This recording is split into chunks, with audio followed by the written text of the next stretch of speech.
Today marks 1405th day, share lessons I learn and continue to learn with you. My hope these insights will inspire you, support your dreams, help achieve your goals, and really empower you to become the person that you want to become.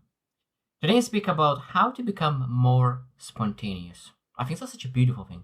How to become more spontaneous. How do you live a life when you're able to really enjoy the moment, when you're able to change your mind on the spot.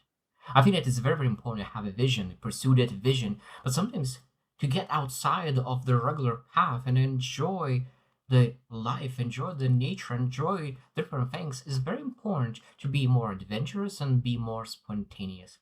And I did want to share why it's so important to really be more spontaneous and what you need to know about being more spontaneous. So number one, let's understand why it's so important to really be more spontaneous. The first one, probably the most important reason, is that it breaks you out of autopilot. Sometimes we live the same life over and over again, repeating the same life over and over again, and do something differently, do something spontaneous. It's very, very essential to really break out of that autopilot. And probably one of the best examples is like when I learned it. Sometimes you can really have 10 years of experience in some kind of skill or career. You can say like 10 years experience in accounting, or sometimes you can say that I had 1 year of accounting repeated 10 times. That's what it shows, that we live in that autopilot and we keep repeating the same year over and over again. And sometimes being more spontaneous is allows to break out of that and wake up and see, like, are we actually enjoying our life? And number two, it creates serendipity, and that means that what it happens is that a lot of times we're waiting for life to change, to improve, to get better, to bring us something in our lives. Maybe sometimes people are waiting for their partner, maybe a business idea, maybe business partner, maybe there are so many things that people potentially could look for. But how are we supposed to look for those ideas, those partners in the same autopilot life? It might be that they will do something spontaneous and will be able to connect with you, but maybe you are able to be that person who initiates those spontaneous acts of of those spontaneous acts of courage. Sometimes doing the things that you never done before, going to places you've never been before, stretch yourself to the places that you never expanded yourself towards to. I think that's when you do it. That's where you're able to really connect with people that you need to connect to build something that you need to build. Number three, it strengthens your presence. Such a powerful statement. It strengthens your presence. That means that when we want to really be spontaneous, what it means that you need to be present. We need to not live in the past, not neither in the future. We need to be able to be present and make some decisions right now. Something spontaneous that we're able to do at the moment.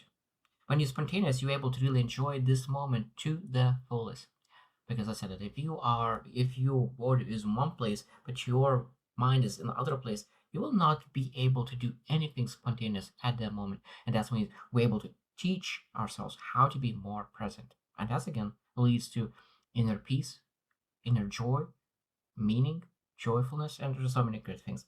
Number four, it builds emotional flexibility. And what is that if you do things uh, spontaneous more often, that means it will put you in the positions that you maybe potentially could be embarrassed, maybe could be making more mistakes.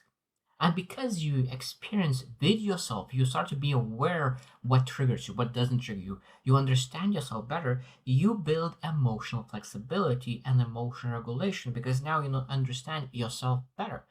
So being able to be spontaneous leads to self-awareness because sometimes we just know parts of ourselves that we execute during good days, but we don't know the parts of us that how we execute when we do not know anything around us. And that is very, very important part of us to be able to understand well-rounded yourself. And this is again one of the beautiful things, that you become more emotional flexible when you know yourself better.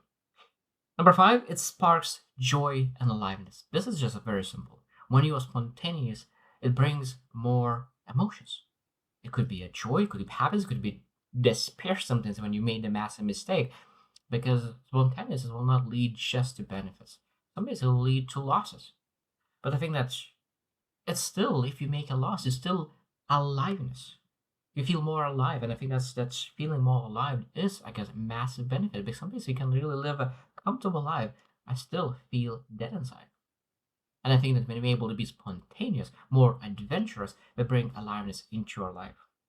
Number six, and last one, why is that important to really be more spontaneous, is that it aligns you with your true self. And this is very interesting because sometimes we forget that we live a life, maybe not who we truly supposed to be.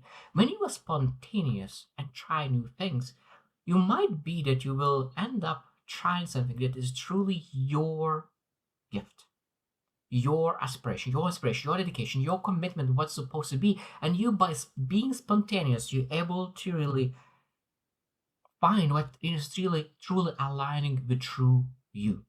And again, if you stay in the same line all your life, you might be that you'll miss out on opportunity to really do something that is aligning with truly yourself. And being more spontaneous allows you to really to achieve that potentially. So how to do that? How to really be more spontaneous? The most important part, we need to really clear space for it. That means we need to really clear space in a lot of different aspects. That means that when we are able to really look into our schedule, if there is zero zero time alone, if they're just so packed that you're rushing and running and running and rushing and hustling, it's very hard to really be spontaneous when you really plan everything to the T, to the T. There's even 1 minute is will not walk away. Maybe it's a good thing to be able to say like, maybe I just need a wide space and do something spontaneous with that wide space, or something creative, something new. So giving yourself not maybe every single day, maybe once a week, couple hours wide space, like I will try something spontaneous in those about my business, about my project, about what going away, going to work, something I will try differently. I think that's like very, very important. Number two is tune your radar. I think that's I think that we're able to really understand like what is most important and what I could do what I could do spontaneous about my most important things. About my relationships, about my wife, about my kids, about there are so many things that it's like what are the most important things in my life? What I could do spontaneous around it to really make more alive. And I think that we're able to tune our radar about most important things. Because I think that when you think about most important things, we need to have a well-rounded those things. I think that we get potentially can get too comfortable with the most important things, and we are not able to be the best for the best things. And I think that's being able to be more spontaneous allows us to really be the best for the most important things, rather than vice versa. Number three is just say yes more often. Being able to say yes, not overthink it. Sometimes you just really go with the flow and say like, yeah, I will try it. I will do it. I will really want to take this advantage of this opportunity because it might be that it'll never come again. And not be afraid to say yes. You have opportunity to really go for a jet ski ride, just say yes. Not just don't say that maybe next year, maybe in another year, maybe just saying be spontaneous and say yes right away rather than start to think about all the reasons why you're not supposed to go. Number four is change micro routines.